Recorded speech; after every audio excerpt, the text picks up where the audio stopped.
اس مقام کو کہ حسین پاک خیمے میں موجود ہیں جی اور نفیس قدسیہ کی شہادت ہو رہی ہے. ایسا منظر تو کبھی دیکھنے ہی میں نہیں آیا. جو سربراہ اعلیٰ ہیں اور وہ اپنے خیمے میں موجود ہیں. 6 ماہ کے بچے کی شہادت ہو رہی ہے، جوان بیٹے کی شہادت ہو رہی ہے، پھر حسین پاک خیمے میں کیوں موجود ہیں؟ ایسا تو دستور آج تک کبھی دیکھا ہی نہیں گیا کہ کسی ایک کنبے کے دوسرے کنبے سے لڑائی ہو تو اس میں سب آپس میں آ جاتے ہیں، مگر بچے کی شہادت ہو رہی ہے. اسی بنیاد پہ غیر مقلدوں نے بھی لکھا، حسین پاک علیہ السلام کو معاذ اللہ بزدل کہا، ڈرپوک کہا، لیکن ہم نے اس کی وضاحت کی ہے کہ حسین پاک کیوں خیمے میں خاموش ہے. اس کی وضاحت ہم نے اس طرح کی ہے کہ حسین پاک علیہ السلام کی شہادت تو عام ہے، جن کی شہادت کے گواہ خود رب کائنات ہیں، جن کی شہادت کے گواہ سرور کائنات صلی اللہ علیہ وسلم ہیں، حضرت جبریل ہیں، فرشتوں کی مقدس جماعتیں ہیں، یہاں تک کہ اہل کعبہ اور اہل مدینہ ہیں. یہاں تک نہیں کہ اہل عرب میں جو بھی ہیں وہ سب حسین پاک کی شہادت سے اچھی طرح واقف ہے کہ آپ کی شہادت ہوگی. تو حسین پاک کی شہادت شہید نہیں ہوئے ہیں مگر شہادت کا چرچا ہو رہا ہے. اسی کی شہادت کے بعد شہادت کا چرچا ہوتا ہے. حسین پاک علیہ السلام شہید نہیں ہوئے ہیں اور رب کائنات آپ کی شہادت کا چرچا کر رہا ہے.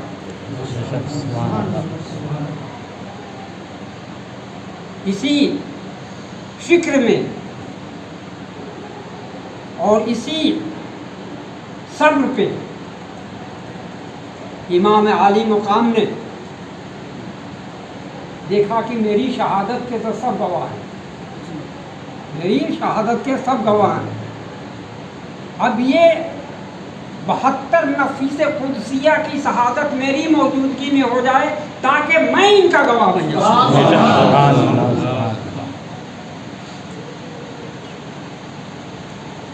تو مختصر سی کتاب تو میں لے کر کے نہیں آیا، جی کتاب آ گئی ہے. اور انشاءاللہ بہت ساری کتابیں میری مسلک صوفیہ میں اٹھا کر کے دیکھیے،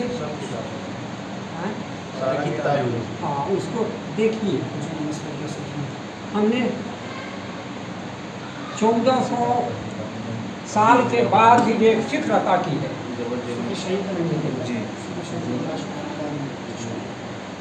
اس میں واضح ہے کہ حضور صلی اللہ علیہ وسلم کا مذہب دین اسلام نہیں ہے، دین الاسلام نہیں ہے. اب یہ تعجب ہوگا کہ جو 14 سال پہ مشتمل ہے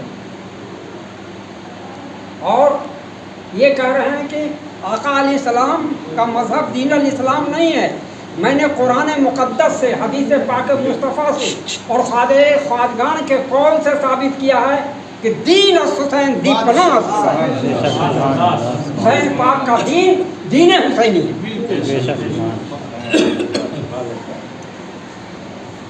اس لیے مختصر سی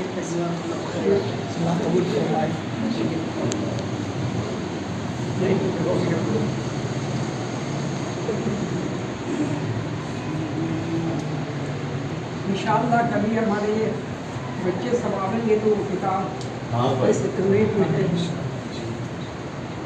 11 کتابیں ہیں. ہم نے محفل سما پہ بھی کتاب لکھی ہے، محفل سما کی حرمت کیا ہے، جس کو آج تک مولویوں نے حرام کا، لیکن تعدیہ شریف میں نے 2 جلد لکھی ہیں کتابیں، لیکن دوسری جلد کا مطالعہ کر کے دیکھیں. اس لیے میں نے آخری وقت میں سوچا کہ عقیدت مند کو تو سمجھاتا رہتا ہوں، جیسے خواجہ خواجگان علیہ رحمت و رضوان کی روشن ضمیری دیکھیے کہ آپ نے تعزیہ شریف جو اجمیر شریف کی دھرتی پہ آپ نے شروع کیا، تو آج ہم دیکھتے ہیں کہ کاغذ کا تعزیہ ہے۔ تو حسین پاک علیہ السلام کی شان اقدس میں جو آپ نے تعزیہ بنایا، تو سوچا کہ آنے والا دور جو ہے، اور وہ بھی پڑھا لکھا طبقہ کہے گا کہ یہ خواجہ خواجگان نے نہیں کیا ہے، ان کے خداموں نے کیا ہے۔ جیسے آج بھی اہل علم کہتے ہیں کہ یہ محفل سما خواجہ خواجگان نے نہیں جاتی، ان کے خدام کر رہے ہیں، یہ سب پیسے کے لیے۔ عورتیں جو مزار شریف کے اندر جا رہی ہیں، یہ سب پیسے کے لیے خدام کر رہے ہیں جی۔ اب یہ الزام عائد کر رہے ہیں۔ تو خواجہ خواجگان کی روشن ضمیر یہ تھی کہ آپ نے چاندی کا تعزیہ بنایا، بالکل تاکہ اب تم کاغذ کے تعزیے پہ اعتراض کرتے ہو، ہم چاندی کا تعزیہ بنا کر کے اپنے عقیدت مندوں کے حوالے کر رہے ہیں۔ اب آداب تو اس کی سند دی، یہ کیا ہے؟ سب میرے حسین پاک کی محبت کا صدقہ ہے، بالکل، اور اسی صدقے میں عطائے رسول بن کر کے آپ ہندوستان کی سرکاری۔ اور یاد رکھنے میرے عزیز، آخری جملہ، جب تک کہ خواجہ خواجگان کی محبت نہیں ہوگی، وہ ولی ہو ہی نہیں سکتا ہے۔ بالکل ولایت ان کے در کی خاطر، اگر ولایت کی بھیک چاہتے ہو تو میرے خواجہ خواجگان کی بارگاہ کی جب رسائی کرو، محبت کرو، عشق کرو۔ اگر ولی بننا چاہتے ہو، نہیں فسادی بننا چاہتے ہو تو بہت جی